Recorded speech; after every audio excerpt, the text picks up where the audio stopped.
Khanapur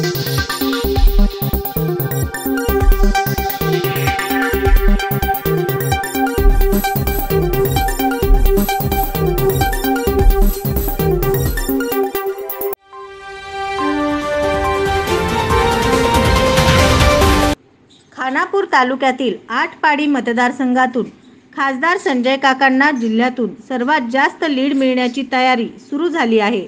advocate Vaibhavdada Patil यांनी संजय काकांना समर्थन दिल्यानंतर युवा नेते सुहास भाऊ बाबर यांनीही आपल्या कार्यकर्त्यांचा मेळावा घेऊन खासदार संजय काकांना जाहीर पाठिंबा दिला। नरेंद्र मोदी तिसऱ्यांदा पंतप्रधान व्हावे ही स्वर्गीय अनिल भाऊंचीच इच्छा होती। त्यांचाच आदेश मानून सांगली मतदारसंघातील महायुतीच्या उमेदवारांसाठी आपले कार्यकर्ते जीवाचे रान करतील असे सुहास भाऊ यांनी कार्यकर्त्यांच्या मेळाव्यात म्हटले। यावेळी कार्यकर्त्यांनीही त्यांचा आदेश अंतिम समजून शेवटच्या श्वासापर्यंत काम करणार असल्याचे सांगितले। पाहूयात काय म्हणाले ते। तुमच्या डोळ्यात पाणी आलं म्हणून मला अनेक दिवसांना समाजापुढे माझ्या डोळ्यात पाणी मला रोखता आलं नाही। वैभवदादांनी त्यांच्या भाषणामध्ये सांगितले की आज भाऊंना जाऊन 75 दिवस झाले। आता तुम्ही भाऊ गेल्यापासून ते दिवस मोजताय, आमचं काय होतं आता आम्ही सेकंड मोजतो आणि यातनं बाहेर कसं पडायचं। इतक्या मोठ्या प्रचंड मोठ्या आघातानंतर हे सगळं सावरायचं कसं, ही खूप मोठी जबाबदारी त्या 75 दिवस आम्ही पेलण्याचा प्रयत्न करतो। मला ते विचार आपल्याला प्रस्ताव आला होता त्या दिवशी बिनशर्त पाटील भाऊनी भाषण केला, अध्यक्षपद डावललं आणि माझा बिनशर्त पाठिंब्यामध्ये फक्त त्या टेंबूची योजनेचं सगळं काम फडणवीस साहेबांनी मार्गी लावलं पाहिजे असा एकच अट ठेवली आणि आपण अध्यक्षपद डावललं। त्यांना काहीतरी वाटलं म्हणून ते उपाध्यक्षपद मला दिलं। ज्या दिवशी उपाध्यक्षपदाचा अर्ज भरत होता ना त्या दिवशी मला भाऊंनी एकच गोष्ट करायला सांगितली। ती गोष्ट अशी होती की उपाध्यक्षपदाची निवड झाल्यानंतर पदभार स्वीकारल्यानंतर जिल्हा परिषदेची खालची केबिन घ्यायची। जिल्हा परिषदेच्या उपाध्यक्षाची केबिन ही दुसऱ्या मजल्यावर, मला भाऊंनी सांगितले की केबिन खालच्या मजल्यावरची घ्यायची, साधी केबिन होती। मला का सांगितलं नाही माहित नाही, निवडी झाल्या पदभार स्वीकारताना अण्णांनी विनंती केली की मला खालची केबिन पाहिजे। प्रशासन म्हणलं वरची केबिन एकदम टॉपची केबिन आहे, म्हणजे टॉपची केबिन दिलं नाही आपल्याला, बापाचा निरोप आहे, केबिन खालची पाहिजे। मी खालची केबिन घेतली। सगळे आमदार सगळे नेते मंडळी माझ्या सत्काराला आले, भाऊ आले नाही आणि सगळे सत्कार करून गेल्यानंतर भाऊ आले। मी खुर्चीवरती बसलो नव्हतो, मला बसताना भाऊ माझ्या कानापाशी आले, मला काय म्हणून मला सांगायचं आहे, तुझा बाप या खुर्चीवर बसला होता काम करताना विचार करून का। एवढीच शिकवली मला त्या 10 वर्षामध्ये दिली आणि मी प्रामाणिकपणे काम करत होते। कधी ना कधीतरी विजयभाऊ जबाबदारी याची जाणीव होती, बाकी सगळंच भाऊ करत होते। भविष्यात जबाबदारी येणार याची जाणीव होती, पण राजूभाई अशी जबाबदारी आहे देव एवढ्या दुर्दैवानं माझ्यावरती जबाबदारी टाकल्या त्याची पुसरशी सुद्धा कल्पना कधी मनामध्ये शिवली नव्हती। अनेक प्रसंग तात्या येऊन गेले, पण एवढा भयानक प्रसंग कुटुंबावरती असं एकदाही वाटलं नाही। दुर्दैवानं तो प्रसंग आला। तुम्ही मला 10-12 वर्ष भाऊची सगळी तुम्ही लोक मला बघता, नवी पिढी मला जवळून बघतो।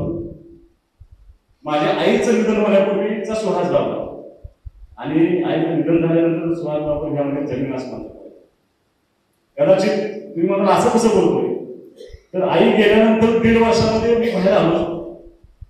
माझं सगळ्यात मन होतं म्हणजे मी कष्टशीलमध्ये जातोय काय पाहिजे अशी अवस्था होती आणि ते सगळं सावरत असताना माझ्या बापानं स्वतःचं दुःख बाजूला ठेवलं, पण मला दुःख नाही झालं पाहिजे म्हणून त्यांचं ते दुःख लपवलं आणि ते कामात आहे। 3-4 महिने झाल्यानंतर ते थोडं जसं सावरत गेलं, पण या सगळ्याला वेळ हेच उत्तर आहे पटावर।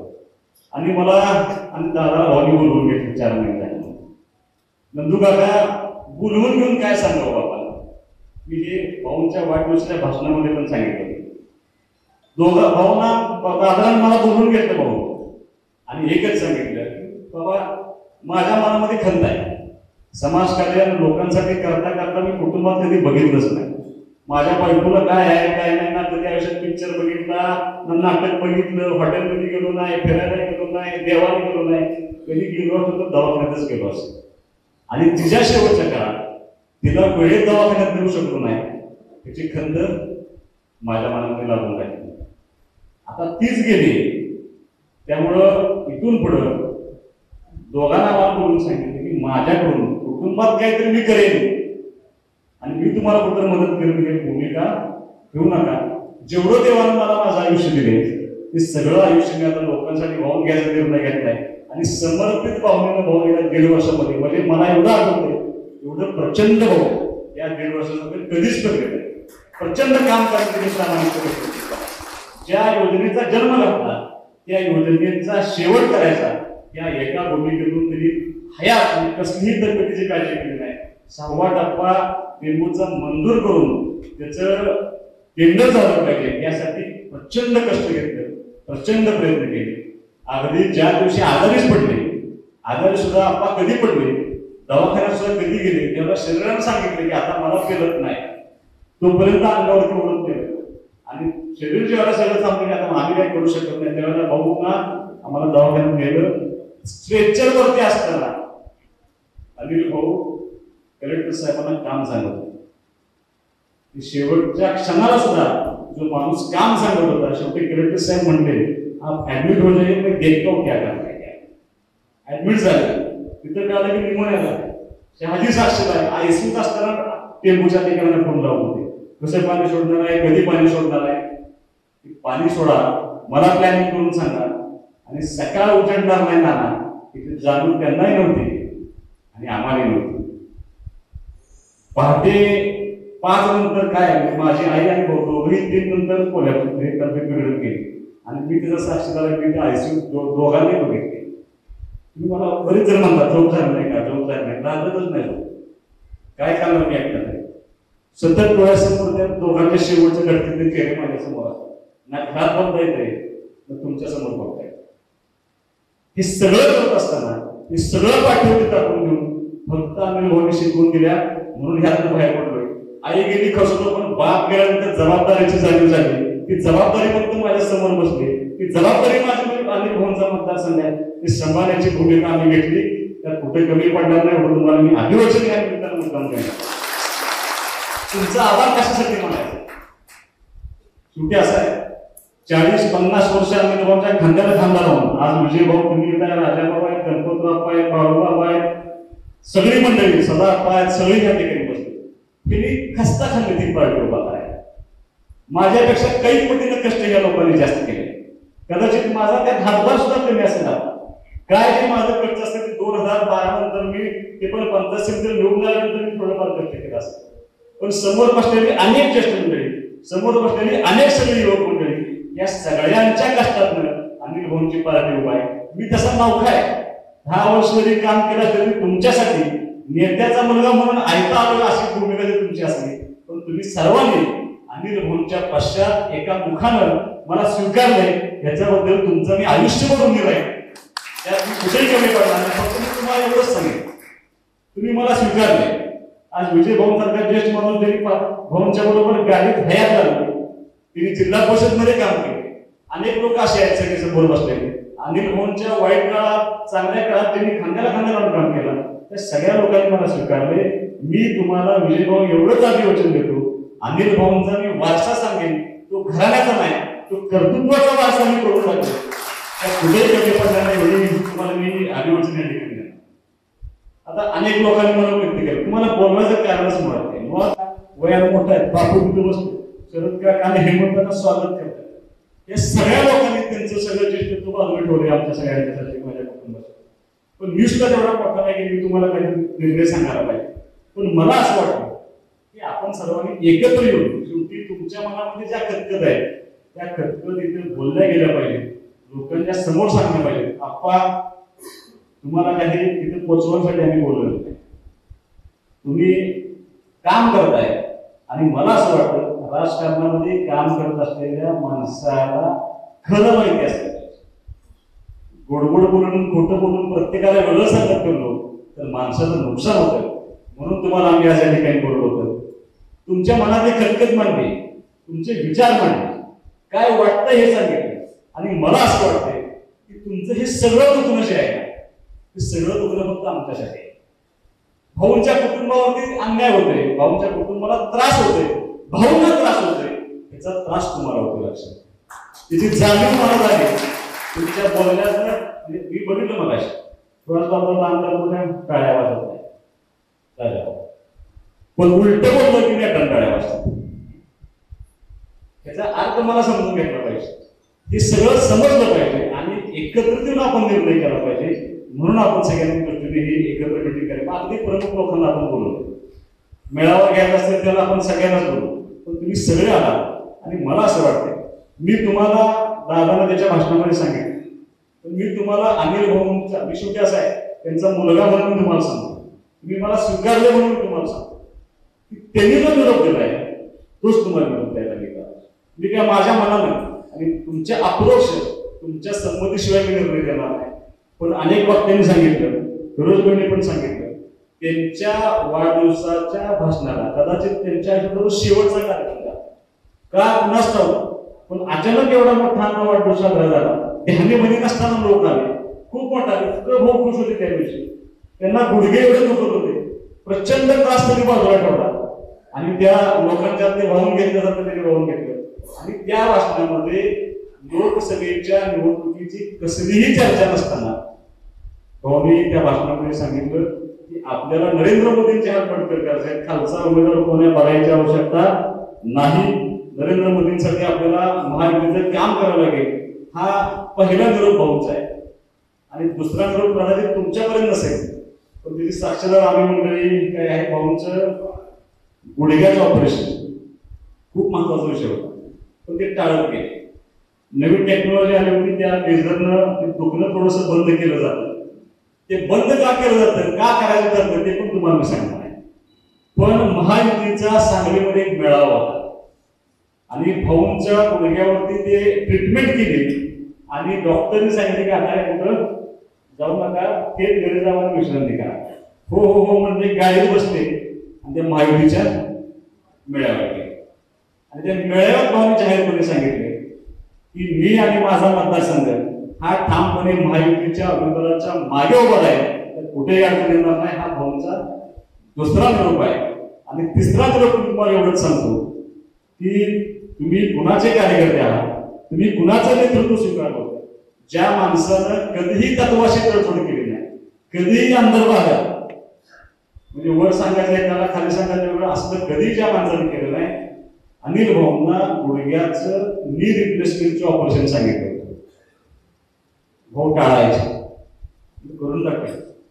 मी त्यांना फसवलं, मी म्हणलं 5 दिवसाचा विषय भाऊ, तुम्हाला नेतील, ऍडमिट करतील, गुडघे बदलतील, दुसऱ्या दिवशी तुम्हाला चालायला लावून, तिसऱ्या दिवशी तुम्हाला जिनेचा लावतील, चौथ्या दिवशी थोडंसं आणखी चालून तुम्हाला 5व्या दिवशी घरी सोडतील. मग ते 7-8 दिवस तुम्हाला वॉकरनं चालवं लागलं.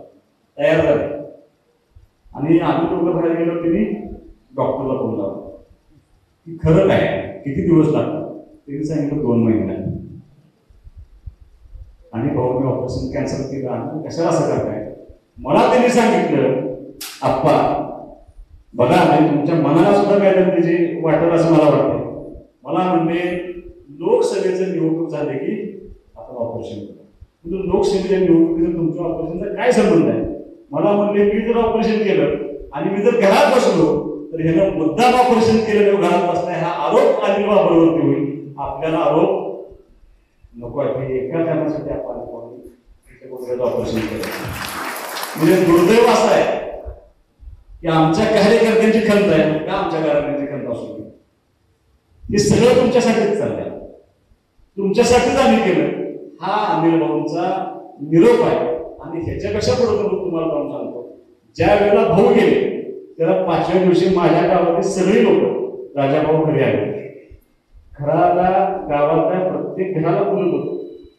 महिला मुलांसहित सगळी लोक आपल्या घरापर्यंत आले आणि सगळ्यांनी वाटत सांगितले की तू जबाबदारी घेतली पाहिजे, तू केलं पाहिजे, गावाचं नाव टेकलं पाहिजे, अनिल भाऊंची पार्टी टेकली पाहिजे, हा कामाचा वसा टेकला पाहिजे. आणि त्या दिवशी नवी ऊर्जा मला मिळाली. गावातल्या ज्या बायका कधी बाहेर येत नव्हत्या अशा महिलांनी माझ्या गावातल्या आपल्या त्या दिवशी भाषण केलं आणि मला सांगितलं स्वीकारलं पाहिजे. मी स्वीकारलं. मी 6व्या दिवशी बाहेर पडलो, कारण आपल्या वडिलांनी आपला आदेश घालून दिलाय. मी माझ्या बायकोला सांगितलं, तुला आई भाऊ लागत म्हणलं माझी. जे भाऊनी केलं तेच दुर्दैवानं तुझ्या नशिबात, जे माझ्या आईच्या नशिबात आलं तेच तुझ्या नशिबात आले.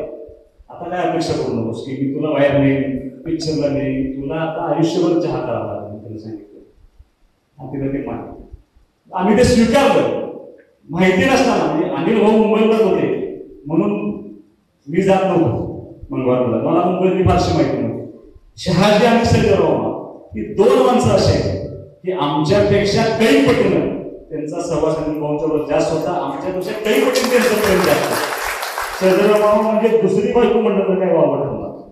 इतकं प्रचंड काम त्यांनी 35 वर्ष भाऊंकडे केलं आणि शहाजी असल्यामुळे अनेक गोष्टी माझ्या हलक्या झाल्या. मी शहाजीला एवढंच सांगितलं होतं, शहाजी जबाबदारी आपल्यावरती आली, पण ह्या मतदारसंघाचं काम थांबता काम नाही. त्या लोकांचं सगळ्या जबाबदारीला आपण पार पडलं पाहिजे म्हणून आम्ही एक काम करायला केलं. आम्ही मुंबई गाठत झालो. ओळखी नव्हत्या, पाळखी नव्हत्या, सगळे मंत्री भावनिक होते, सगळी लोक मदत करून देते राजा. तुम्ही विचार करा, ज्या मंत्रालयामध्ये आमदाराला माणसं ओळखत नाही, धडाधड आमदारांनी एकत्र धडकून जातात, तिथं कोण सुहास लागतो? काय त्याचं महत्व? मी ती लेटर पॅड सापडलं माझं शाळेत. सुहास अनिल भाऊ बाबर, माजी जिल्हा परिषद उपाध्यक्ष, सदस्य नियोजन समिती सांगते. आता काय महत्व आहे या बाबतीत? मला फिरायला लागलो, मंत्र्यांना भेटायला लागलो, सगळ्यांना भेटलो. मी तुम्हाला जाणीवपूर्वक सांगतो काय अनिल भाऊनी पेरलंय त्याचं मी तुम्हाला उदाहरण सांगतो. केस नव्हते मला, केस काढले, मंत्रालयात पाऊल ठेवलं आणि समोरचे 2 हवालदार आले, लेडीज हवालदार. अनिल भाऊंची चरण ठेवली. खूप वाईट वाटून म्हणले आम्हाला, आमच्या सहानुभूती तुमच्याबरोबर. ही सुरुवात आहे माझी मंत्रालयात. कोण आलं पहिल्यांदा? 2 महिला हवालदार आल्या. लिफ्ट कशी गेलो, लिफ्ट पण म्हणला अनिल भाऊंचा पोरगा आहे. फिरायला मंत्र्यांना भेटायला काय सांगायला पाहिजे. जो माणूस सगळं बाजूला ठेवून आपल्याला मदत करतो त्या माणसाच्या मदतीत सांगावं लागतं. शिंदे साहेब असतील, देवेंद्र फडणवीस असतील, आपल्या पक्षाचे सगळे मंत्री असतील किंवा भाजपचे मंत्री असतील, हे प्रचंड ताकदीने पाठिंबा उभा राहिले. तुम्हाला मी उदाहरण सांगतो. ज्या वेळेला रवींद्र चव्हाण नावाचे पीडब्ल्यूडी मिनिस्टर आहेत, त्यांच्याजवळ आम्ही कामानिमित्त गेलो. भाऊंचं पत्र होतं. मी म्हणलं रविदादा, त्यांचे जुने संबंध येतात. दादा म्हणलं भाऊ गेले त्या मतदारसंघाला, तुम्ही सर्वांनी, शेवटी असं मी आमदार नाही, माझं पत्र चालतं न चालतं मला माहित आहे, पण तुम्ही नैतिक जबाबदारी आमच्या सर्वांची घेतली पाहिजे. मला म्हणजे तू काळजी करू नकोस, मी तुला मदत करत आहे. एक एक शब्द माझ्यासाठी महत्वाचा होता. त्या रवींद्र चव्हाणांनी एक योजना काढली, एक महामंडळ स्थापन केलं आणि महाराष्ट्रातले अनेक रस्ते हे एमडीआ रस्ते 7 मीटरनं मोठे करायचे आणि कॉन्क्रीटचे काय निर्णय घेतला. मी कुणाशी तुलना करतोय असं नाही, पण तुम्ही माहिती घ्या आपल्या जिल्ह्यामध्ये किती रस्ते आहेत, महाराष्ट्रामध्ये मंत्र्यांना किती रस्ते दिले, किती आमदारांना किती रस्ते दिले. अनेक आमदारांना रस्ताच नाही. काही मंत्र्यांना एक एक रस्ता आहे 120 कोटीचा, पण सुहास बाबरच्या पत्रावरती सुहास अनिल भाऊ बाबर असल्यामुळं त्या पत्रावरती 3 रस्ते आणि 777 कोटी रुपये हे एका मतदारसंघाला मिळतात. ठीक आहे, तुमचं माझं म्हणजे तुमचं प्रेम आणि तुमची निष्ठा अनिल भाऊंनी पेरलेलं काम हे उभं चाललं. मी साहेब मुख्यमंत्री साहेबांनी भेटलो. साहेब म्हणलं तुम्ही टेंबूच्या 6व्या टप्प्याचं टेंडर काढा म्हणून. साहेब तुम्ही जर आत्ता 2 महिने वाया घालवले आणि जून मध्ये हे काम कोण करते? पक्षाची वर्ष मी त्यांना सांगितलं साहेब मला आटपाडीला नळपाणी बोर्डाला पैसे पाहिजे. एका मिटिंग मध्ये 85 कोटी रुपये, खानापूरला 25 कोटी रुपये, विट्याला 90 कोटी योजना अंतिम टप्प्यात आहे, ती सुद्धा पूर्ण करू. कोण देते एवढे पैसे? माहिती घ्या. त्या विशापूर सर्कलमधलं हातनूरचं आरोग्य केंद्र, रुरल हॉस्पिटल ग्रामीण रुग्णालय किती वर्ष पेंडिंग आहे. मी मुख्यमंत्री साहेबांना पत्र दिलं, साहेब अनिल भाऊंची एवढी कामं अपूर्ण आहेत, या कामासाठी एकत्रित मिटिंग लावा अशी माझी विनंती आहे. साहेब कोण सुहास बाबर? काय त्याची पात्रता. पण मिटिंगला मी तुम्हाला मुद्दाम सांगतो, एका लाईनला मी दादा बसलो होतो, समोर महाराष्ट्रातील सगळ्या डिपार्टमेंटचे मुख्य सचिव बसले होते, ते माझ्या बाजूला खासदार शेवाळे बसले होते आणि समोर सीएम आणि शंभूराज देसाई साहेब बसले होते. शेवाळे साहेबांना मुख्यमंत्र्यांनी सांगितलं 5 मिनिटात आवरायचं, मला मीटिंग आहे, मला पुढे जायचं आहे, मला सभेला जायचं आहे. खासदार शेवाळ्यांचा विषय 5 मिनिटात आवरला आणि माझा विषय आल्यावर थांब म्हणले, बोलू नकोस. त्या सगळ्या मुख्य सचिवांना मुख्यमंत्री साहेब म्हणले तिचं फार मोठं नुकसान झाले म्हणजे या मुलाचं. 1.5 वर्षापूर्वी या मुलाची आई गेली आणि 15 दिवसापूर्वी या मुलाचा बाप गेलाय. तो बाप जो माझ्या अडचणीच्या काळात भावासारखा माझ्या पाठीमागे उभा राहिला होता, सगळं माझ्यासाठी केलं, पण मी काय त्यासाठी करू शकलो नाही. त्यामुळे हा पोरगा सांगेल ते करायचं, ही शब्द एका मुख्यमंत्री, महाराष्ट्राचे मुख्यमंत्री जे सांगेल ते पूर्ण करतायत. काय आपण बघायचं शेवटी असं आहे, दादा बोलायची चुकीच नाही. रोशन 8 लाख कोटी आणि 20 कोटी कोटी अनिल भाऊंच्या पश्चामध्ये एवढी मोठी मदत होईल. ही मदत आपल्याला महायुतीचं सरकार म्हणून, त्यांची नैतिक जबाबदारी म्हणून मुख्यमंत्री करतायत, उपमुख्यमंत्री करतायत, त्यांचे सगळे मंत्री करतायत, सगळे अधिकारी करतायत. त्याही पेक्षा पडून तुम्हाला मी शेवटचं माझी आठवण त्या मंत्र्यांनी सांगणार आहे. राजूभैया, तुम्ही सांगितलं म्हणून तुम्हाला सांगतो, तुम्ही म्हटलं की तुम्ही आमच्या पार्टीशी उभा राहिला. एका डिपार्टमेंटच्या ऑफिसमध्ये गेलो, नाव सांगणार नाही, राष्ट्रवादी काँग्रेसच्या मंत्र्याचं डिपार्टमेंट, मला एक अधिकारी म्हटला तुम्हाला माहित आहे का, म्हणला अल्पसंख्याक विभागाच्या कामांची यादी पूर्ण करायची आहे. आमच्या लोकांच्या पुढे प्रश्न माझ्यांसाठी पडतो, पत्र कोणाचं चाललं. मी शाळेला म्हणलं त्याला पत्र काय असेल ते असं म्हणलं. माझ्या पत्रावरती त्यांच्या डिपार्टमेंट टायपिंग केलं, मीच सही केली आणि त्या अधिकाऱ्याच्या केबिनच्या बाहेर मी शाळेत असं उभा आहे. शाळेने असा भाऊ जसे राहतात सर दरवाजा उघडला, तिनं असं बोलले बाहेर थांबा म्हणला. काहीतरी आपण मनाला वाटलं असं नाही, मला सुद्धा वाटलं, पण मीच परत समजावलं की आता आपण कोण आहे. ज्या बापाच्या जेव्हा क्रॉस टाकलं होतं तो बापच हयात नाही, तर आपण कोण आहे. आप्पा असं मागं उभं राहिलो, माझ्या हातात पत्र शाली पडते, त्याच्या डोळ्यात पाणी आलं, पण मी आपलं मान खाली बनवलं. 20 मिनिट उभा होतो ते केबिनच्या बाहेर आणि 20 मिनिटानंतर त्या अधिकाऱ्यांना असं केलं, या काय तुमचं. मी गेलो साहेब हे असं पत्र बघितलं, अनिल भाऊ म्हणल्या उठला,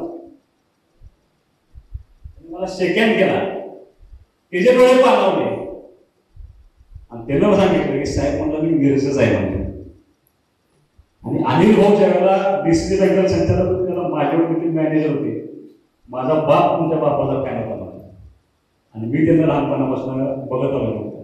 म्हणून काय करायचं काय नाही साहेब म्हणलं, मला माहित नाही पत्र चालतं न चालतं, हे पत्र त्याच्यावरती मंत्र्यांची एन्डोर्समेंट नाही, ती सापडलेली नाही. आपलं सत्ता साहेब मला माहित नाही, पण साहेब म्हणलं वेळ नाही, माझं पत्र एवढं घ्या.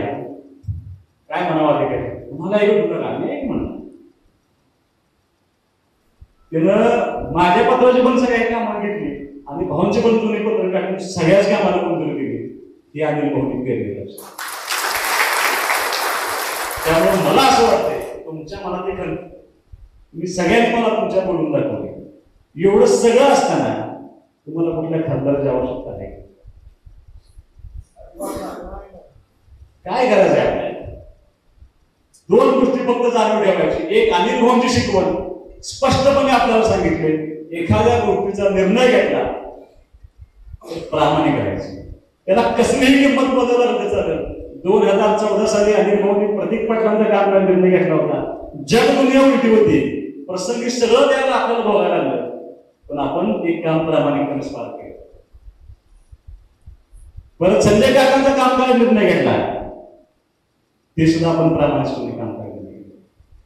भाऊंचाच आदेश आहे, सुहास बाबाला आदेश देण्यात पण मोठा झालेला नाही, पण भाऊंच्या वाढदिवसाचं भाषण आणि भाऊंचं त्या महायुतीच्या सभेतलं भाषण, हे भाषण असं आहे की आपल्याला महायुतीच्याच उमेदवाराचं काम करावं लागेल. हा भाऊंचा आपण शेवटचा आदेश म्हणूया आणि ते त्यांनीच आदेश आहे, माझा आदेश नाही, त्यांचा आदेश आहे असं गृहीत करून आपल्या मनातली सगळी जळमट बाजूला काढून आपण सर्वांनी ताकदीने त्या ठिकाणी काम करूया अशी माझी तुम्हाला नम्र विनंती. आणि मग परत दादा म्हणाले बरोबर आहे, भाऊ काय म्हणायचं, नाव घेत नाही चालायचं, उगाच आपलं कधी काय बोलायचं, भाऊ काय म्हणायचं, कधी आणि कुठं काय बोलायचं याची भान सगळ्यांना. अनेक लोकांनी म्हणून व्यक्त केले की आता आमदारकीचं असं आणखीन काय काय म्हणते उगाच मुलाखत द्यायची, मी आमदार लोकांना असं आहे. इलेक्शन कशाचं आहे? इलेक्शन आहे लोकसभेचं, इलेक्शन आहे काकांनी. एका बाजूला म्हणायचं आम्ही माहिती परत म्हणायचं पुढचं पुढं बघू. माझंही म्हणणं तेच, काय कुणाचं काढू नका. मला तुमच्यावरती प्रचंड आत्मविश्वास.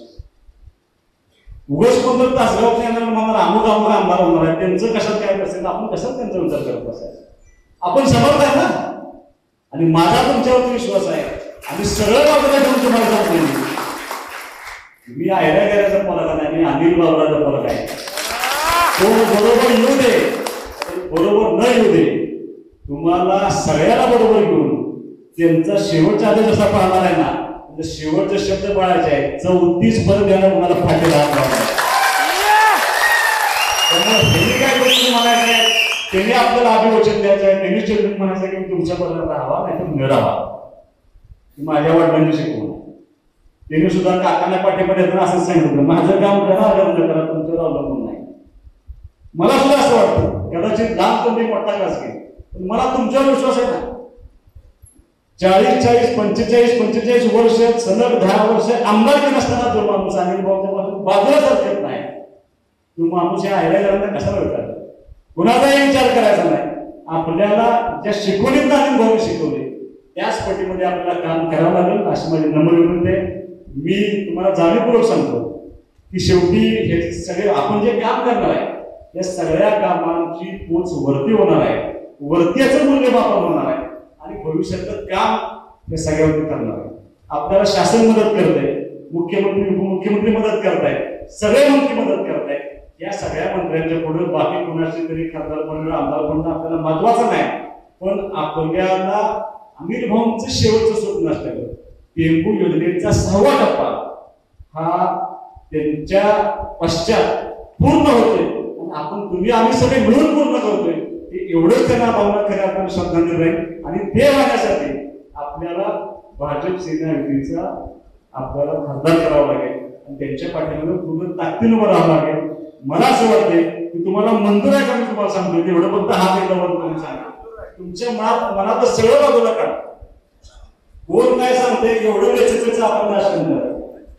मला दोन्ही उमेदवार भेटायला आले होते, तुमचा प्रश्न लपवणार नाही. आपल्या इथे उमेदवार भेटायला आले, त्यांनी भाऊंच्या फोटोला हात काढला, ते माझ्यासमोर बसले, मी त्यांना चहा दिला. मला म्हणले त्यांना काय राजकीय बोलायचं धाडस झालं नाही. मीच त्यांना सांगितलं माझ्या वडिलांनी जो पक्ष सोडलाय तो तुम्ही स्वीकारलाय. सगळ्यात मोठी अडचण आहे की ज्या बंपर माणसानं बाजारात सोडून गेला होता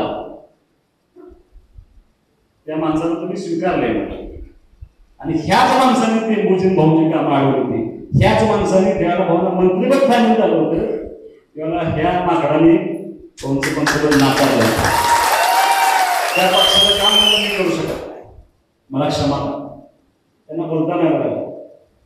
दुसरे पण उमेदवार आले, ते आले त्यांनी समंजसपण दाखवलं. मी फोटो घेऊन नका म्हणजे मी भाऊच्या फोटो मी येणार नाही. भाऊच्या फोटोला हात घातला म्हणून तुम्ही निघाले तुम्ही जावा, तुम्ही अनिल भाऊंचा मुलगा आहे. हे संस्कार म्हणलं माझे नाही. चहा पाणी तुम्हाला घ्यावं लागेल माझ्या घरात. लोक एवढा काय चपाचा नाही, कोणाला काय म्हणायचं म्हणत. मला माझ्यावर विश्वास आहे, मला लोकांचा विश्वास आहे की तुम्ही जरी भेटून गेला म्हणून कोणतरी आत जाणार आहे का बाहेर जाणार आहे असं तर काही नाही. त्यांच्या बरोबर सुद्धा कसलीही चर्चा न करता सन्मानाने त्यांचा चहा पाणी केला आणि आपण त्यांना रजा दिली. म्हणजे भाऊ मला असं वाटतं की ही शिकवण भाऊची आहे, ही शिकवण तुमची आहे, ही शिकवण आपल्या पार्टीची आहे. जो निर्णय झालाय त्या निर्णयाला बांधून 7 मे ही मतदानाची तारीख आहे लक्षात. 8 मे पासून विधानसभेचं मतदान करून फक्त आपल्या विषयी चर्चा करू, आपलं काम करू, ताकदीनं काम करू. प्रत्येक भागामध्ये प्रत्येक गावामध्ये आपल्याला पोहोचायचं आहे. आपली भूमिका, भाऊंची भूमिका ही शेवटच्या घटकापर्यंत पोहोचून 7 महिन्यानंतर आपण आपल्या विधानसभेसाठी काम करू. बरोबर कोण येऊ द्या तात्या, तर न येऊ, आपण त्यांची आवश्यकता नाही. आले तर ठीक, नाही आले तर ठीक. आपण महायुती पण अवलंबून नाही, कोणावर अवलंबून नाही, सुवादावर अवलंबून आहे, समोर बसून लोकांच्यावरती अवलंबून. त्यामुळे कसलीही विचार नाही. अनिल भाऊंचा शब्द प्रमाण मानून जाता जाता त्यांनी आपल्याला तो शब्द दिलाय किंवा तो आदेश दिला असं गृहीत करूया. आणि तो शब्द त्यांनी दिलाय तो आपण सर्वांनी मिळून पाहूया. इथून पुढं तुमच्या कोणाच्याही तोंडातून चुकीचं वाक्य, अमुक फेसबुकवर स्टेटस, तिथं लय वाईट झालं. तुम्ही बघापासून फक्त कोण रेकॉर्डिंग करते, आपण बोलतोय एका परत कट करून वापरलं जातो. त्यामुळं कशावरही सोशल मीडियावर चर्चा करता आपली भूमिका आपण का करतोय शेवटी असं मला सुद्धा जाणीव होते. तुमच्या मनात असं नसो पण तुम्हाला हे करावं लागेल कोणासाठी, आणि ते कशासाठी तर तुमच्यासाठीच. इथून पुढचे 5 महिने शासनानं आपल्या पाठीमागे उभा राहिलं पाहिजे. त्या एका भूमिकेसाठी आपण सर्वांनी मिळून आपल्या महायुतीच्या उमेदवाराचं काम करूया. मी तुम्हाला मुद्दाम सांगतो की आपल्याला गाव घ्याय, आम्ही तुमच्यापर्यंत पोहोचू. तुम्हाला बूथ मध्ये प्रत्येक बूथला एक 10-20 लोकांनी टीम करावं लागेल. आपली भूमिका आपल्या लोकांच्यापर्यंत पोहोचवावं लागेल, चिन्ह पोहोचवावं लागेल, मतदान करून घेण्यापर्यंत सगळी जबाबदारी आपल्याला पार पाडावं लागेल. भविष्यामध्ये आपल्याला मेळावा सुद्धा घ्यावा लागेल. त्या मेळाव्यासाठी परत तुम्ही सर्वांनी ताकद घ्यायचं.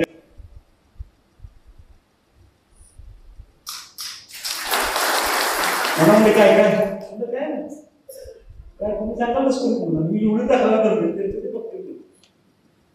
तक्रार करते ती 10,000 सुद्धा लायकीची माणसं नाही म्हणतात. मी अनिल भाऊंचा मुलगा आहे. तुम्ही या गाण्यात पडू नका. तुम्ही कितीतरी सांगितलं तरी गाणंच करणार म्हणलं. तुमचा शब्द वाया काढून नका. मी ह्यांना समर्थ आहे म्हणलं. त्यांचा कसा कार्यक्रम लावायचा मला चांगलं कळतंय म्हणून तुम्ही हाताला लागू नका. इतका त्यांना मी आत्मविश्वास दिला हे तुमच्या जीवावर दिलाय. जाता तुम्हाला एवढंच म्हणणं आहे की जो विश्वास तुम्ही भाऊंच्यावरती दाखवलाय तो विश्वास साथ धरण्याची जबाबदारी आमच्या कुटुंबाची असेल. आम्ही कुठेही कमी पडणार नाही एवढं तुम्हाला अभिवचन देतो. प्रामाणिकपणे इथून बाहेर पडल्यानंतर, जेवण झाल्यानंतर आपल्याला आपल्या पक्षाचं अनिल भाऊंच्या आदेशाने स्वतःबरोबर आदेश देणार नाही तेवढा मोठा मी नाही. भाऊंच्या शेवटचे भाषणातले 2 ते आहेत त्या घटना मी तुम्हाला सांगितल्या आणि पक्ष करत असलेली मदत सांगितली. या सगळ्याची जाणीव ठेवून आपण महायुतीच्या विरोधात काम करायचं आहे एवढा निर्णय करूया. मी सर्वजण तुमच्या सर्वांचा मी भाऊंच्या पार्टीच्या वतीने मनापासून आभार मानून थांबतो. जय हिंद, जय महाराष्ट्र.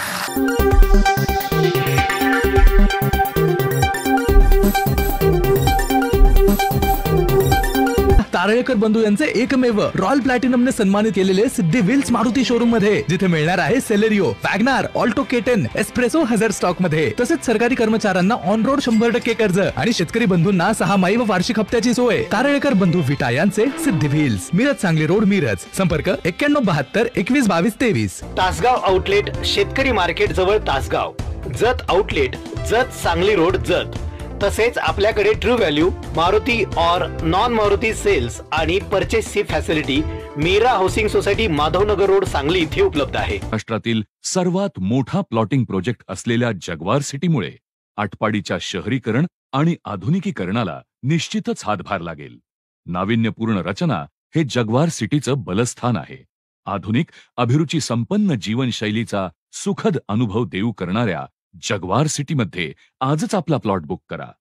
रिअल इस्टेट क्षेत्रात अग्रेसर असलेल्या VNS ग्रुपनं जगवार सिटीच्या निर्मितीतून गुणवत्ता आणि ग्राहक हिताप्रती असलेली आपली कटिबद्धता पुन्हा एकदा अधोरेखित केली आहे. आटपाडी येथेच साकारलेल्या गोविंद पार्क या पहिल्या प्रोजेक्टच्या अभूतपूर्व यशानंतर कंपनीने जगवार सिटीचं नियोजन हाती घेतलं आहे. येथे प्लॉट बुक करण्यास इच्छुक असणाऱ्या आमच्या सन्माननीय ग्राहकांनी गोविंद पार्कला अवश्य सदिच्छा भेट द्यावी आणि आमची विश्वासार्हता जरूर तपासावी. जगवार सिटीला आपली पसंती देणारे प्रथम 150 भाग्यवंत आकर्षक बक्षिसांचे मानकरी ठरणार आहेत. यामध्ये पहिलं पारितोषिक टाटा नेक्सॉन, दुसरं पारितोषिक मारुती स्विफ्ट, तिसरं पारितोषिक वॅगनार, चौथं पारितोषिक ऑल्टो, 5वं, 6वं आणि 7वं पारितोषिक बुलेट आणि 8वं आणि 9वं पारितोषिक होंडा ऍक्टिवा अशी क्रमवारी असेल. म्हणजे आकर्षक बक्षिसांची जणू लयलूटच. अधिक माहितीसाठी आजच संपर्क करा 78 75 36 11 12 किंवा 91 46 56 11 12.